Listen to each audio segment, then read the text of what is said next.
ចូលមកកាន់ YouTube Channel SP Education បាទថ្ងៃនេះខ្ញុំមានវីដេអូមួយថ្មីទៀតមកធ្វើការបង្ហាញជូនតកតងទៅនឹងការបង្កើត Thumbnail YouTube បាទ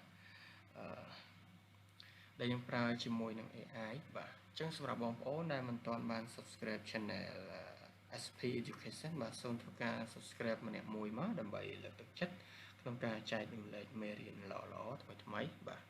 អូខេអញ្ចឹងជាដំបូងយើងបើក website Chat GPT មកបាទ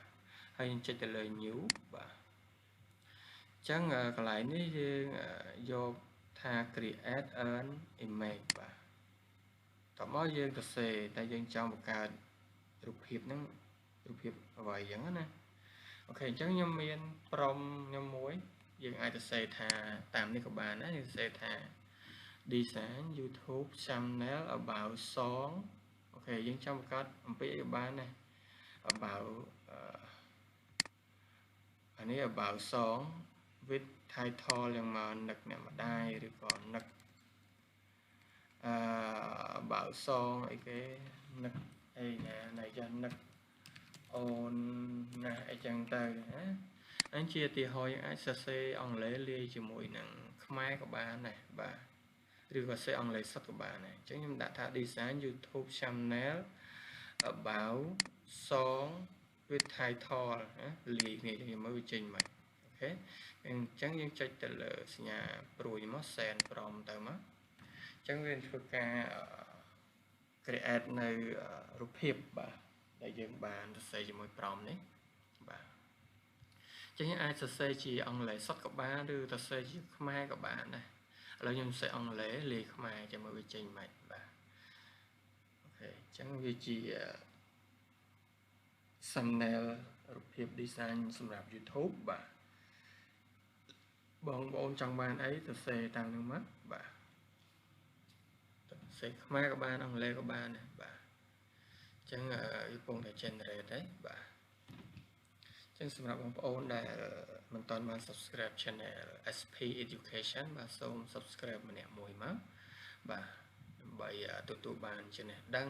ដូចជាមេរៀនថ្មីក្នុងការចែករំលែកជូនបាទអូខេអញ្ចឹងយើងចាំមើលទាំងអស់គ្នាតើវាចេញរូបរាងម៉េចបាទយើងសេអង់គ្លេសលាយជាមួយនឹងខ្មែរ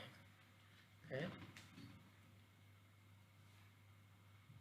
យើងសម័យ AI យើងរៀនប្រើ AI ទៅបាទដើម្បីបង្កើនល្បឿននៃការងារក៏ដូចជាជំនួយក្នុងការគិតរបស់យើងបានច្រើនដែរហ្នឹងហើយតែបើយើងអូខេចេញមកហើយអូវ៉ាវកោបសេរីណានឹកអូនណា design មកស្អាតបាច់ Photoshop ហើយអញ្ចឹងយើងចង់អូខេចង់ edit រូបហ្នឹងយើងអាចចុចទៅលើនេះ edit នេះមកពី edit នេះតើយើងសេ script describe edit យើងពណ៌នាមយើងចង់កែអញ្ចឹងណាអញ្ចឹងខ្ញុំដាក់ថា remove new song ខាងលើនេះខ្ញុំថា save មកឬក៏ save មក remove ស្មើលុបហើយ remove text ហ្នឹងអក្សរ text អីគេ remove text new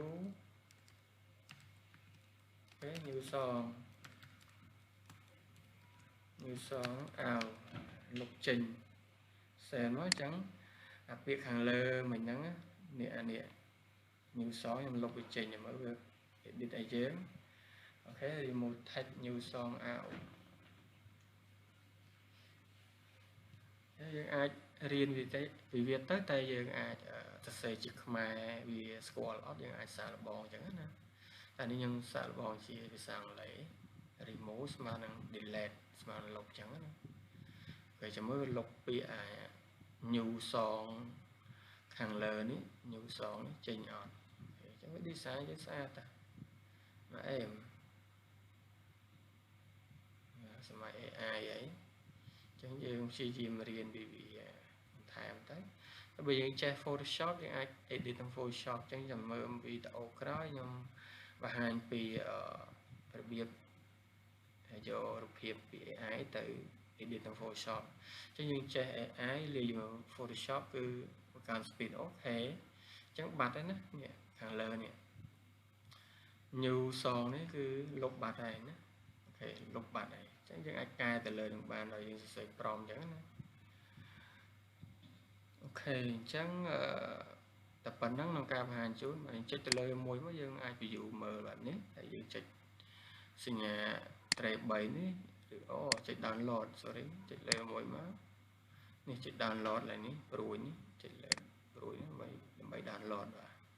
អញ្ចឹងនេះ download បាននេះរូបភាពយើងចុចទៅលើរូបភាពហ្នឹងមកអាច view លើ computer យ៉ាងបានណា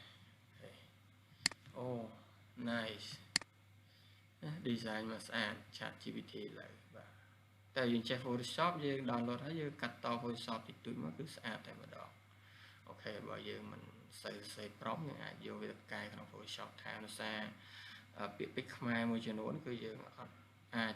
នេះបានទេដោយសារ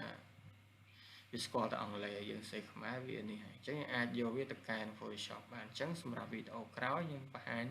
ពីរបៀបកែគឺយក thumbnail ហ្នឹងទៅកែតែម្ដងលុបក្នុង Photoshop ឲ្យអញ្ចឹងណាអូខេអញ្ចឹងសម្រាប់វីដេអូនេះគឺមានតែប៉ុណ្្នឹងក្នុងការបង្ហាញជូនបាទអរគុណច្រើនសម្រាប់ការតាមដានទស្សនាកុំភ្លេចជួយ Subscribe Channel នេះមួយមកដើម្បី